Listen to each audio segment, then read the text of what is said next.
అసెంబ్లీలోకి అడుగు పెట్టడం. ఇలాంటి సుదీర్ఘ రాజకీయ అనుభవం ఉన్న దాదాపు 7 సార్లు ఎమ్మెల్యేగాను, ఒకసారి పార్లమెంట్లో అడుగుపెట్టిన మీకు, Panchayati Raj, technical education, forest, R&B అనేక మంత్రిత్వ శాఖల్ని సమర్థవంతంగా నిర్వహించిన మీకు ఈ సభాధ్యక్షుడు ఈ స్పీకర్ స్థానంలో కూర్చోవడం నాకు చాలా ఆనందంగా ఉంది. ఇన్ని దశాబ్దాలు ప్రజలు రాజకీయ జీవనంలో ఇన్ని దశాబ్దాలు ప్రజలు మీ వాడి వేడి చూశారు. మీకు కోపం వస్తే ఋషికొండను చెక్కినట్టు ప్రత్యర్థులకి పదునైన ఉత్తరాంధ్ర యాసలో గుండు కొట్టేస్తారు. ఒకటే బాధేస్తాం సార్, ఇకపైన మీకు తిట్టే అవకాశం లేకపోవడం. కానీ ఇక మీద సభలో ఎవరు తిడుతున్నా దాన్ని ఆఫ్ చేసే బాధ్యత మీ చేతిలోనే ఉంది. మీరే మైక్ ఆఫ్ చేయాలి. అంటే మా చిన్నప్పుడు నేను చూసేవాడు, ఒకసారి అల్లరి చేసే అబ్బాయిని క్లాస్ లీడర్ చేసేవాడు చిన్నప్పుడు మా స్కూల్లో.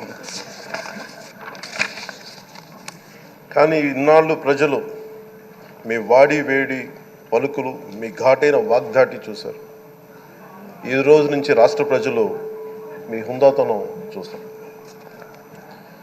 డిబేట్స్ వెనకాల దాక్కుని సంస్కారహీనమైన భాషలని, భావాలని రకరకాల మాధ్యాల్లో విరజిమ్ముతూ ఉంటారు.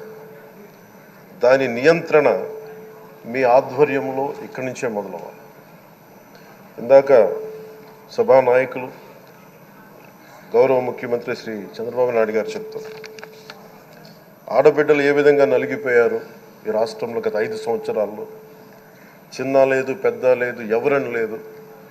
ఎవరన్నా సరే ఒక మాట మాట్లాడితే వాళ్ళకి వ్యక్తిగతంగా దూషణ, సోషల్ మీడియాలో వాళ్ళని క్యారెక్టర్ అసాసినేట్ చేయటం, వాళ్ళు పెద్ద నాయకులు కావచ్చు, కార్యకర్తలు కావచ్చు, లేదా వాళ్ళకి ఎదురు తిరిగి ఒక ఒపీనియన్ చెప్పి ఎవరైనా సగటు మనిషి కూడా కావచ్చు, అది ఇక్కడతో ఈ రోజు నుంచి ఆగిపోవాలి అధ్యక్ష.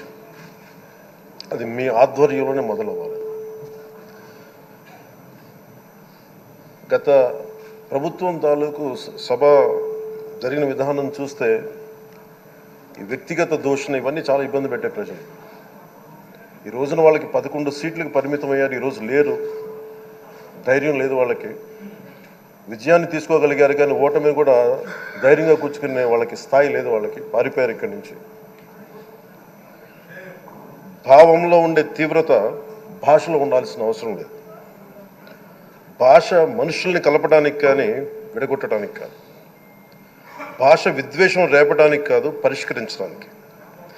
ఎంత జటిలమైన సమస్య అయినా, భయంకర సమస్య అయినా చర్చల ద్వారా పరిష్కరించుకోవడానికి కానీ వివాదం సృష్టించడానికి కాదు. ఈ సభ ఉన్నది అందుకు. కానీ మనం చూసింది వాళ్ళ దగ్గర నుంచి బూతులతోటి, వ్యక్తిగత దోషులతోటి రాష్ట్ర పురోభివృద్ధిని ఆపేశారు.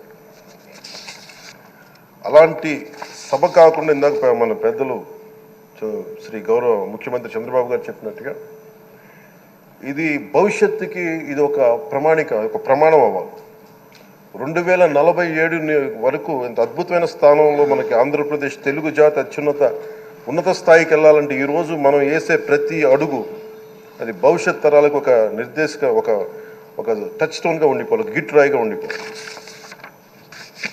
ఈ రోజున ఈ సభలో ఉన్న గౌరవ సభ్యులందరూ చట్టాలు చేయడానికి ఉన్నారు, చట్టాలు ఉల్లంఘించడానికి కాదు. విభేదించడం అంటే ద్వేషించడం కాదు, వాదించడం అంటే కొట్టుకోవడం కాదు.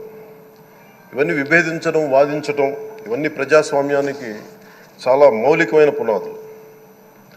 ఆంధ్రప్రదేశ్ ఆవిర్భావం జరిగి అసలు భాషా ప్రయుక్త రాష్ట్రాల ఆవిర్భావమే మన ఆంధ్ర రాజ్యంతో మొదలైంది.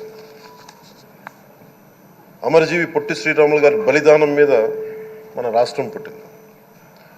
56 రోజులు తిండి తిప్పలు తినకుండా నరకం అనుభవిస్తూ ఆయన బలైపోయారు. ఆయన మరణానికి చేరువవుతూ ఆమరణ నిరాహార దీక్ష చేసిన ప్రతిరోజు మనకి దాదాపు ఈ సుదీర్ఘమైన 6 దశాబ్దాల కాలం, 1.5 సంవత్సర కాలం అంటే ఆయన ప్రతిరోజు చావుకు చేరువవుతూ భోజనం లేకుండా ఆయన గడిపిన ప్రతిరోజు మనకి 1.5 సంవత్సర కాలం.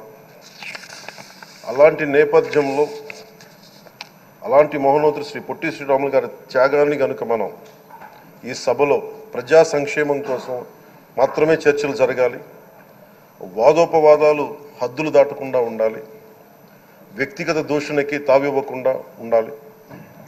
అలా కాకుండా గత ప్రభుత్వం లాగే ఈ సభని తిట్లకి, బూతులకి, కొట్లాటకి వాడితే ప్రతి నిమిషం పొట్టి శ్రీరాములు గారి బలిదానాన్ని అవమానం చేసినట్టే. ఒక గొప్పవాడు, ఒక మహానుభావుడు బతికినప్పుడు మాత్రమే కాదు, చనిపోయిన తర్వాత కూడా కొన్ని తరాలు ఉపయోగపడతారని నిరూపిస్తారు. అలాంటి కోవకు చెందిన మహానుభావులు ఆంధ్ర రాష్ట్ర సృష్టికర్త, భాషా ప్రయుక్త రాష్ట్రాలకు శ్రీకారం చుట్టిన ద్రష్ట, అమరజీవి శ్రీ పొట్టి శ్రీరాములు గారి స్మృతిలో ఒక విలువలతో కూడిన ఒక సత్సాంప్రదాయాన్ని తెరలేపుతూ మీ ఆధ్వర్యంలో ఈ సభ జరగాలని, ఈ 5 ఏళ్ల